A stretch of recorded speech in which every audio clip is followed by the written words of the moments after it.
Very couch here from Thailand Island, retiring disgracefully. I'm still hanging around the pool here, and it's very relaxing. Still no one around, still no one staying here, or very few people. And but it's very relaxing, a little bit lonely, but relaxing. And I've been doing a lot of swimming, which is good, over the last 5-6 days since I left Hua Hin. I've been doing a lot of swimming and just gentle strokes because of my shoulder, but I tell you what, it's really strengthened it. I think it was the best thing I could have done. I think it's not so much the bone that's the problem, it's probably the muscles and the rotary cuff and the tightness of the muscles that are giving me the problem. So since I've been swimming, it's been a lot better. So I'm hoping when I go to the hospital in Hua Hin in a few days' time that he's gonna look at it and say, yeah, it's on the mend, you can take this collar off. I'm hoping anyway. The other day I got a message from a subscriber of mine, Jerry from the USA. He's moving over here, or coming over here to take a good look at it before moving over here, I think. He wants to settle in Hua Hin, or he thinks he does, and he asked me what's the best way to get from Hua Hin to places like Koh Samui and Krabi. Now then, Hua Hin has an airport, and it's hardly used. The problem with it being is that it's so close to Bangkok. People from Bangkok don't fly down here, because by the time you've gone to Bangkok airport and checked in and had to wait 2 hours before your flight, it's just as quick to take the bus or drive down from Bangkok. And I think last time I checked, there's only 1 or 2 flights a week out of Hua Hin, and that's to Chiang Mai. There used to be international flights, but they're stopped with COVID, and there used to be more charter flights, but I think there's not so many of those either now. I thought I'll make a little video and give you some idea of what it's like living in Hua Hin and where you can get to and from there. If you want to go to somewhere like Koh Samui, you've really got 3 or 4 choices. First choice would be to take the train, and that takes about a 12-hour journey overnight, usually is the best way to go. Get some sleep on the way down so you're fresh when you get there, and then that takes you to Surat Thani train station. Then you can get a taxi or a bus from there to Don Sak Pier, and then you get the ferry across to Koh Samui. That takes about an hour and a half, 2 hours. That's one way to get there. Another way is the bus.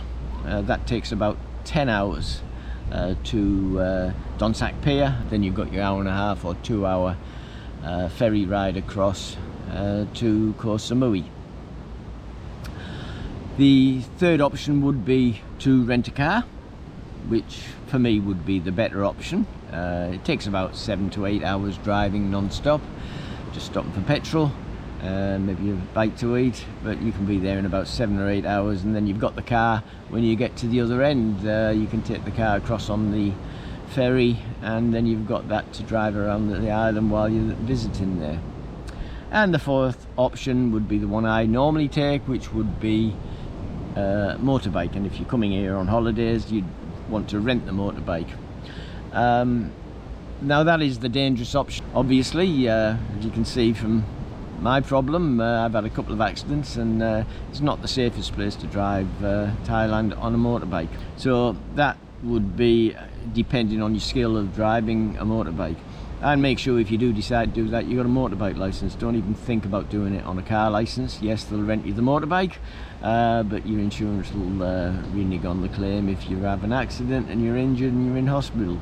They'll say no, you were driving on a car license, and they'll renege on the insurance. So those are your 4 options from Hua Hin. If you want to go somewhere else, perhaps just say if you want to go to Pattaya, similar options. You can get the train to Bangkok, and then there's a train around to Pattaya. I think it's once a day though, so you'd have to get your timing right. There used to be a ferry that went from Hua Hin, well, from Khao Takhiab actually, from the ferry terminal there at Khao Takhiab, but that stopped during COVID. That went once a day across to Pattaya, just across the Gulf. But that was very expensive. It was 1,200 baht when I took it, and that's just for foot passenger. They didn't take motorbikes or cars, it was just a passenger ferry. Whereas if you compare that at the time to going to somewhere like Koh Samui, I could take my motorbike across a similar distance across to Koh Samui, and it would cost me 300, including me and the motorbike. So it was like 4 times the amount, and you couldn't take the motorbike. So it was never that popular. But that stopped when COVID came, so there's no ferry across to Pattaya now. So your options are similar. You can take the train, you can take a bus, which you'd then have to go into Bangkok and then get another bus to Pattaya, or you can rent a car or rent a motorbike and do a similar what I said to going to Koh Samui. It's about a 2.5 or 3 hour drive to Bangkok. To go around that way, you'd sort of skirt around Bangkok, and then it's about another 2 hours to Pattaya. So it's about a 4.5, 5 hour drive from Hua Hin to Pattaya. If you want to go somewhere like Chiang Mai, yes, there's a flight once or twice a week from Hua Hin, or there is at the time of me making this video, but things can change quite often here, and with it being an airport that's not that busy, they could, if they didn't get enough passengers, they could easily stop that, so you'd need to check that yourselves closer to the date if you're thinking of booking it, because things might have changed, might change for the better. There might be 3 or 4 flights a week by then. But that is about a 2 hour flight up to Chiang Mai from Hua Hin.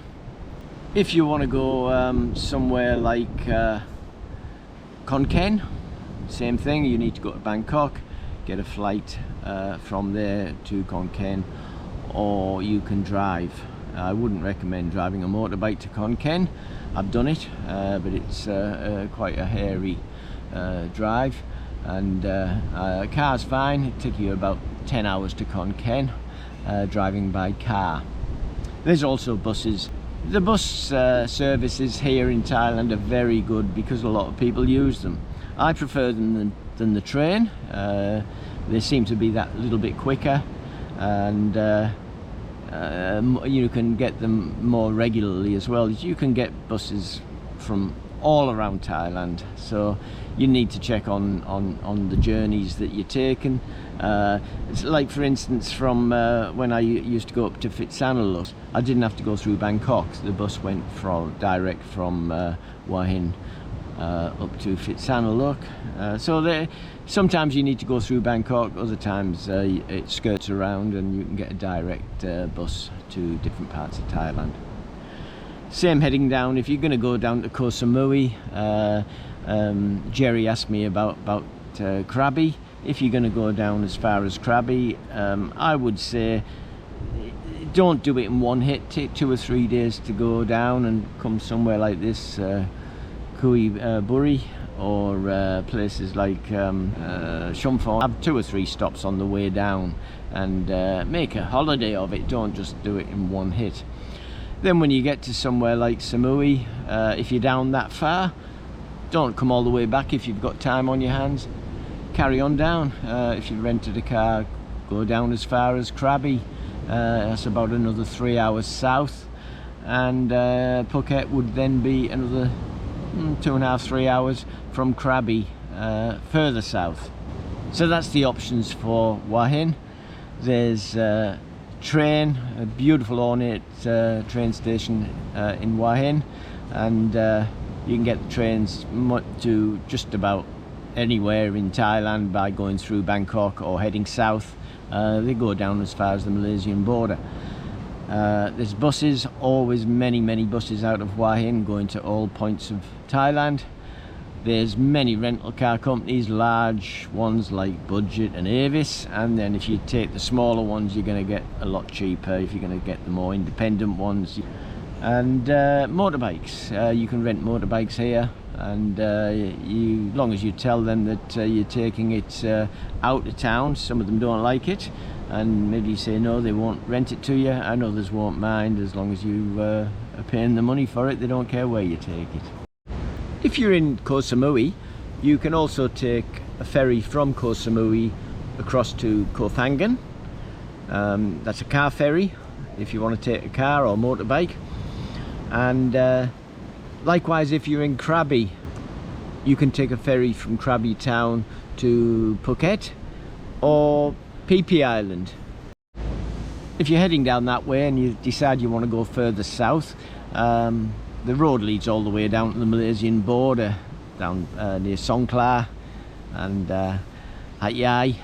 But be very careful if you're thinking of going down that way. There's Muslim insurgents who don't like the idea of being part of Thailand, and they want independence, and there's always fighting, has been for years, down that way. They don't target foreign tourists, or they haven't as far as I know. You could still be collateral damage if you were driving past or walking past and a bomb went off, or something happened down that way where you happen to get in the way, then you do have to be careful. So be very aware that if you're thinking of heading well down south, that it could be a little bit dangerous if there's some political problems down that way. So there's your options for getting around Thailand from Hua Hin, and hope they're useful to you. Thanks Jerry for asking the question. It's given me a good idea to make this video to inform a few people of the options. So thanks very much for watching, and I'll see you in the next video. If you haven't already done so, please push the subscribe button. If you're thinking of retiring or living in Thailand, take a look at my book, The Retiree Thailand Handbook 2023, the next 6 years. It's crammed full of information to help you tiptoe over the logistics of making Thailand your home in retirement. Thanks a lot for watching my channel.